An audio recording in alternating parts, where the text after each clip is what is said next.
जय हिंद। आज की इस वीडियो लेक्चर में हम लोग पढ़ेंगे 10वीं के अध्याय 3 हिंदी, और इस अध्याय का नाम है कर्मवीर, जिसके लेखक नाम है अयोध्या प्रसाद सिंह हरिऔध।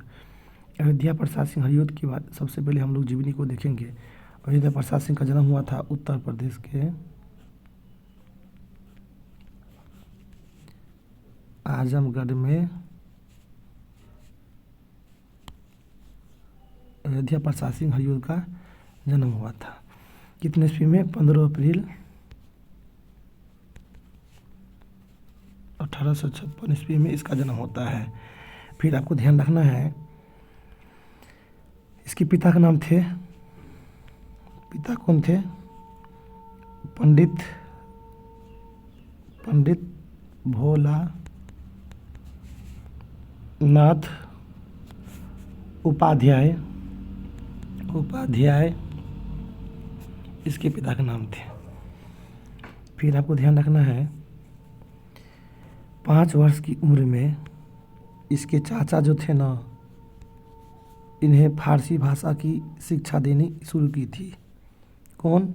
चाचा फारसी भाषा की शिक्षा देनी शुरू की थी।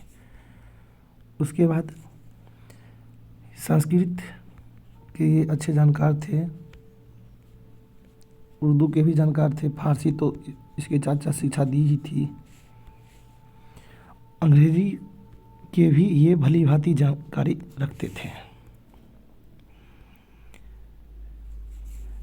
इनकी जो शादी हुई थी, पत्नी का नाम क्या है? पत्नी का नाम क्या है? निर्मला कुमारी। क्या नाम है? निर्मला कुमारी इसकी पत्नी का नाम है। निर्मला कुमारी इसकी पत्नी का नाम है। आपको ध्यान रखना है, इनकी पत्नी का नाम क्या है? निर्मला कुमारी।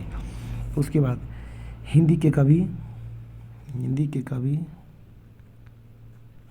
के बाद हो गया आपको निबंधकार,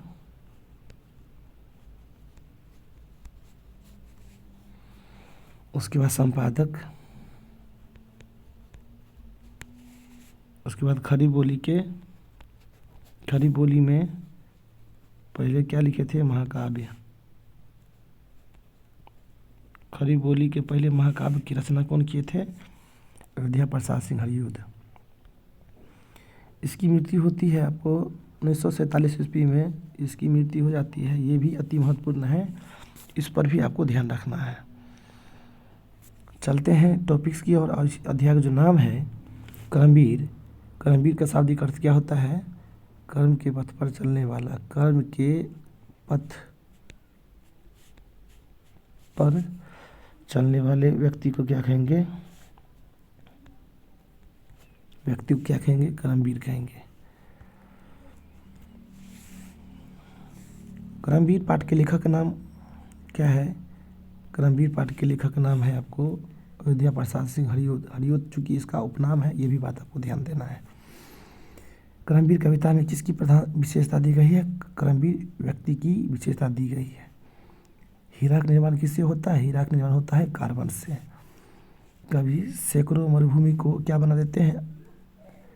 कभी सैकड़ों मरुभूमि को नदी बहा देने की बात करता है। जो कर्मवीर व्यक्ति होते हैं उसको मरुभूमि भी अगर दे दिया जाता है, बेकार भूमि भी दे दिया जाता है, तो अपने परिश्रम के बल पर क्या करते हैं? उसमें भी अनाज उगा देते हैं। ये बात आपको ध्यान रखना है।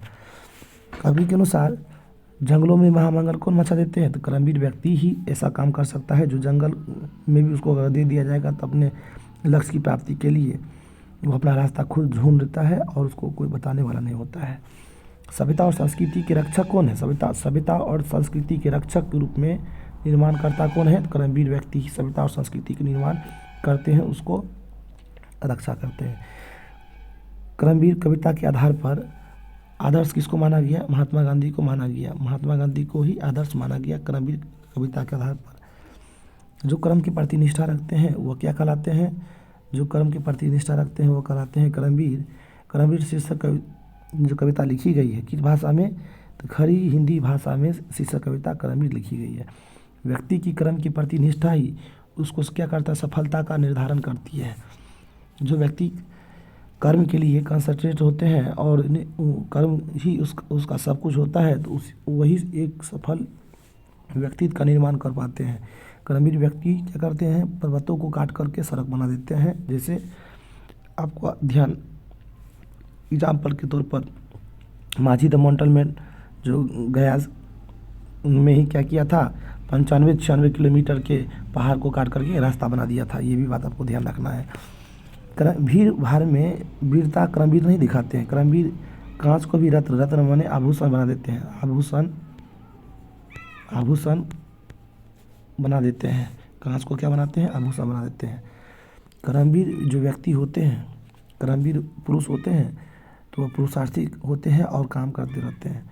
चिलचिलाती जो धूप होती है ना, आप सड़क पर भी देखते होंगे, जो भी सड़क निर्माण करने वाले मजदूर होते हैं, तो चिलचिलाती धूप में भी वो क्या करते हैं, उसको धूप लगता तो है लेकिन उसको पता नहीं चलता है, क्योंकि वह अपने कर्म के बल पर सड़क बनाने का काम करता है। उसका एक ही मात्र लक्ष्य होता है कि जब तक सड़क बनाएंगे नहीं तब तक हमें रोजी रोटी कैसे मिलेगी। तो चिलचिलाती धूप को चांदनी देने का काम कौन करता है, कर्मवीर करते हैं। और डटकर शेर का भी मुकाबला करते हैं। यहाँ पर शेर का मुकाबला करने का अर्थ क्या है, वो कठिन से कठिन कार्य को भी वह कर लेते हैं। फिर ध्यान रखना है, परिश्रम के द्वारा कर्मवीर जो व्यक्ति होते हैं मनोवांछित लक्ष्य की प्राप्ति करते हैं, वही कर्मवीर व्यक्ति कहलाते हैं। पर्वतों को काटकर क्या बनाते हैं, सड़क बना देते हैं। यह किस कविता से लिया गया है, कर्मवीर कविता से लिया गया है। यही बात आपको ध्यान देना है। अगर आपसे प्रश्न कर दिया जाएगा कि पर्वतों को काट करके सड़क बना देते हैं, यह पंक्ति किस कविता से लिया गया है, तो कर्मवीर कविता से लिया गया है, जिनके लेखक का नाम क्या है, अयोध्या प्रसाद सिंह हरिओद है। फिर ध्यान रखना है कि सपूत का पर्यायवाची सपूत शब्द का प्रयोग किसके लिए किया गया है, कर्मवीर के लिए किया गया है। और कपूत के लिए, कपूत शब्द का प्रयोग कपूत बने की बेकार के लिए प्रयोग किया गया है, लेकर के जो नालायक बेटा होता है चाहे बेटी कोई भी होता है, तो उसके लिए कपूत शब्द का प्रयोग किया गया। कपूत मतलब क्या चीज़, वह कर्म को नहीं करेगा, सिर्फ अपने भविष्य की मतलब कि में डूबा रहेगा कि मेरा भविष्य बेहतर होगा चाहे नहीं बेहतर होगा, अच्छा उसके भविष्य के बारे में सोचेगा भी नहीं, वह चुपचाप से बैठे रहेगा। पर्वत का पर्यायवाची शब्द क्या होता है, पर्वत का पर्यायवाची शब्द होता है गिरी। गिरी माने पर्वत।